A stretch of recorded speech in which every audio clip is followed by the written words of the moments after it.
Assalamualaikum warahmatullahi ta'ala wabarakatuh. Alhamdulillahi wahda wassalatu wassalamu ala man la nabiyya ba'dah. Baik teman-teman, saya pada video kali ini ingin mencoba menjelaskan mengenai jarak ideal antara mendaftar nikah dan pelaksanaan akad nikahnya. Sebelum saya membahas tentang hal itu ataupun kapan atau berapa jarak idealnya, jadi saya akan membacakan ayat 3 pasal 3 dari PMA nomor 20 tahun 2019. Di sini disebutkan bahwa pendaftaran kehendak nikah dilakukan paling lambat 10 hari kerja sebelum dilaksanakan pernikahan. Nah, artinya apa? 10 hari kerja itu adalah hari efektif bekerja di kantor urusan agama. Ya. Kantor urusan agama itu di bawah Kementerian Agama. Hari efektif kerjanya adalah hari Senin dan sampai hari Jumat.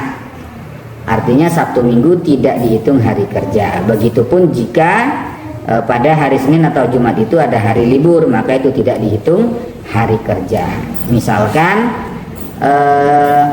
ada seorang manten yang mau menikah tanggal 11 dan dia mendaftarkan pernikahannya tanggal 1, maka itu tidak dihitung hari kerja, karena di antara tanggal 1 dengan tanggal 11 itu dianggap ada hari yang tidak efektif, yaitu hari Sabtu dan Minggu, maka kurang dari 10 hari kerja. Jadi seyogianya dan idealnya pendaftaran pernikahan itu kurang dari 10 hari kerja.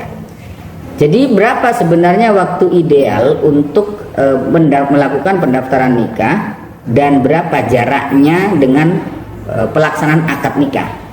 Proses yang harus dilalui oleh calon pengantin ketika mendaftar nikah itu tidak hanya mendaftar langsung pelaksanaan, tidak demikian, tetapi prosesnya itu yang pertama mendaftar, setelah itu verifikasi berkas oleh petugas yang ada di kantor urusan agama, habis itu ada pemeriksaan pernikahan. Ya, pemeriksaan pernikahan itu pemeriksaan permohonan kehendak nikah maksud saya. Jadi calon suami, calon istri dan wali nikah semuanya didatangkan ke KUA untuk diperiksa keaslian berkas-berkas yang sudah disetorkan ke KUA, untuk diperiksa berkasnya, ejaan namanya di akte KK dan KTP-nya, atau KTP-nya diperiksa apakah ini benar sesuai dengan orang yang mau mendaftar dan lain sebagainya. Setelah itu, setelah selesai di pemeriksaan, kita juga melakukan pengumuman kehendak nikah, ya. Pengumuman kehendak nikah, habis itu baru ke pelaksanaan penyerahan buku nikah. Jadi kalau pendapat saya adalah jarak ideal antara pendaftaran nikah dengan pelaksanaan akad nikah itu sekurang-kurangnya 10 hari kerja yang tadi sesuai peraturan Menteri Agama. Juga idealnya adalah mungkin 1 bulan sebelum hari H itu sudah mendaftarkan berkas permohonan kehendak nikahnya ke kantor urusan agama kecamatan. Karena kenapa? Boleh jadi ketika pemeriksaan ada berkas yang tidak sinkron, ada berkas yang harus dibenahi, ada berkas yang harus diperbaiki ejaannya dan lain sebagainya. Itu masih ada waktu, punya kesempatan untuk memperbaikinya. Terus bagaimana misalkan memang mendadak, artinya pelaksanaan akad nikahnya mendadak, musyawarah keluarga juga mendadak, harus dilaksanakan akad nikah tanggal 7 misalkan. Ketika dia mendaftar tanggal 1, dia harus menikah tanggal 7. Apakah boleh mendaftar seperti itu? Boleh-boleh saja sebenarnya. Nah, disebutkan pada ayat 4 di pasal 3 tersebut, ini sesuai dengan peraturan pemerintah nomor 9 tahun 75 ya.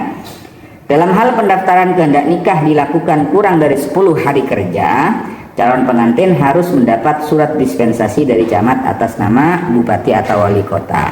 Jadi jika ada sesuai yang saya sampaikan tadi, tanggal 1 daftar, tanggal 7 mau nikah atau tanggal 11 pun mau nikah, maka itu artinya dia kurang dari 10 hari kerja. Maka dia ada satu berkas lagi yang harus dipenuhi, yaitu surat dispensasi dari kecamatan atas nama bupati atau wali kota. Karena seperti yang saya sampaikan tadi, bahwa alur dari pendaftaran nikah sampai pelaksanaan akad nikah itu tidak hanya sekedar mendaftar dan pelaksanaan, tetapi salah satunya adalah pengumuman kehendak nikah. Jadi setelah diperiksa semuanya, setelah diperiksa semua berkas, keaslian datanya dan lain sebagainya, di papan informasi ataupun di media sosial kantor urusan agama akan dipampang pengumuman bahwa tanggal 7 akan ada pelaksanaan akad nikah antara si A dan si B dengan menggunakan wali ini. Nah, apa salah satu fungsi atau salah satu manfaat dari adanya pengumuman kehendak nikah tersebut? Misalkan salah satu calon ternyata masih punya istri atau calon istrinya masih punya suami dan lain sebagainya, maka ada kesempatan masyarakat mengajukan keberatan terhadap pelaksanaan akad nikah tersebut, misalkan seperti itu ya. Jadi kalau misalkan kok mendaftarnya dengan jarak pelaksanaannya itu kurang dari 10 hari kerja seperti yang sampaikan tadi, maka wajib hukumnya bagi calon manten tersebut mendapatkan dispensasi dari Pak Camat atas nama bupati atau wali kota. Demikian video kali ini, semoga bermanfaat. Apabila ada pertanyaan terkait pendaftaran nikah serta mungkin munakahat atau yang kaitannya dengan kantor urusan agama kecamatan, bisa dikomen di bawah. Insya Allah akan saya buatkan video jika memungkinkan. Terima kasih. Assalamualaikum warahmatullahi wabarakatuh.